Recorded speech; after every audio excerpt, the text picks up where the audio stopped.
With a basic understanding of what literary structure is, let's examine the very first thing we need to know before moving on. Just like everything else, literary structures are built using pieces, and these pieces have a name: pericope. The most basic meaning of the word pericope is simply a section from a book. Any piece of text that is pulled out and separated from the surrounding text is, in this case, a pericope.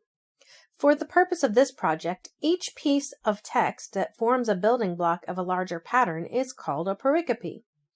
This means that a pericope will, in some cases, be a single word or two, and in other cases can span entire chapters of text. In the example from Socrates given in the previous video, there are several pericopes in play.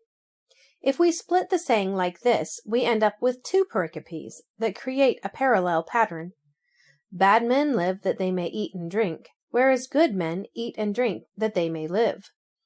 Both pieces speak on the same topic, the nature of men, and so they are given a corresponding label. A is used for both. The first pericope is A, and the follow-up match is then labeled with A prime. Now this saying of Socrates is interesting because it can be split in another way as well. Bad men live that they may eat and drink, whereas good men eat and drink that they may live. Notice in this second way of organizing this statement, we end up with 4 pericopes rather than just 2. These pericopes are chosen based on a recurring theme that occurs in each statement. In A and A prime, we see the words live, and in B and B prime, we see the words eat and drink.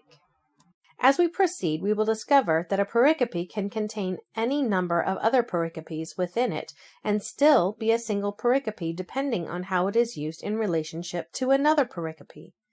So with this information, let's now look at the patterns that can be built out of these pericopes in this project.